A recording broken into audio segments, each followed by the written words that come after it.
Yun na nga nung mga sangkay, waray nga kami kalibangan yan nga adlaw kaya naglarang kami sin panguha tuway. Syempre kaupod gihapon sinidida naton mga sangkay. Si Kuya Jimboy ngan Vanessa, tapos si Sangkay Jane. Tapos kaupod gihapon sinidihan na nakon family nga sobra sing kagsusupportive sa akon. Dumayo pa nga ni kami sa kagamutan para lang manguha tuway. Kung naka-experience ka na sini Sangkay, tara of di kami niyo. Ngunguha kit niyan tuway. Naghubas pala nga ni san amo pag-abot kaya tara sugbuhon ta ini didi nga mga tubig. Ikaduha ko na nga niin nga pagkadididisini nga mo panguhaan tuway. Kaya diri nagadak masyado nahadok bisan kung tubigon pa. Dati kasi san first time ko nahadok aksiton lumusong sa tubig kay kahuna ko mayaon linta. Maupay na lawaray ngayan. O na nga ni nga nakakuha tuway sa mo sinsi kaya inirog kaya dali-dali liwat ak panhanap san tuway. Siguro susot na inidihan nga amo ging kukuhaan kaya kinaon lang una kay waray pa kasi ak pag lunch. Waray kasi ak naagyan mga sangkay kaya linang kag ak sugad kumakaon lang una kay alas 9 na kasi kami gikan kaya nagbalo na talaga kami. Pakahuman ko man sa nakon pagkaon to man nga tigikan lat kami kay mahalin san pwesto. Problema la mga sangkay mayon kasi tatabukan ta kay halarom pa di man pwede sim basta-basta kami maglangoy kay di malatak batid tapos may mga dara kami nga cellphone. Kaya nagpahubas-hubas muna kami pero habang naguhulat kami may kami nakita nga baluto maupay na la inagi si Kuya Rodel. Nakisuyo akong pwede kami magpatabok maupay la kay buutan si Kuya. Wara agad pag-ihan amo paghinula. Kaya kung halimbawa Kuya Rodel mapanood mo man inya video otro dako nga salamat kay nakatabok kami gihap. Manhin pwesto na nga ni kami mga sangkay ngan kanya-kanya kami strategy sa pangunguha san tuway.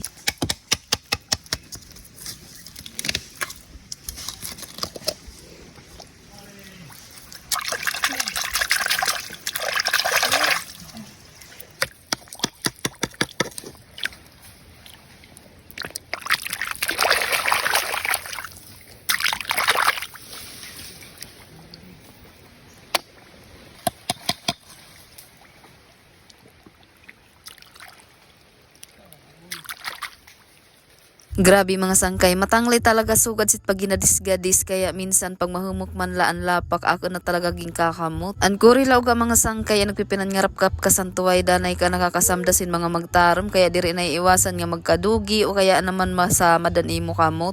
Tapos kung maglakaw naman mga sangkay diri pwede nga nakachinilas o kaya nakabutas kay panigurado nga manihilubong la. Mga haglarom kasi mga sangkay an lapa. Kaya antos ka nala talaga nga magkasamad-samad an imo siki o kaya naman magkadudugihan kay ako experience ko talaga. Sini nga time nagpakakalaw na kami sin tuway nga nanuulwat kaya say nait nga nagtataob na. Kaya naglarang na kami sin pag-uli tamang-tama alas 3 na liwat. Horo-harayo pan bibiyahayon kaya nagkauli na talaga kami. Adventure. Happy. Kamaya. Kaligihon. Yun mga sangkay bisan kon mga pagalhapi man lagi hapon ngan kadaramo sa namo mga nakuha nga tuway. Diri sinilogyan namon adlaw kay panigurado buwas may isusura na ini namo. Diba nakapag-adventure ka na, nakalibre ka pa sura, diri ka na magpipinalit. Dako na nga bulig para sa imong san imo pamilya. Kadya na nga maluya ang pangwarta, diba? Dako na talaga nga bulig.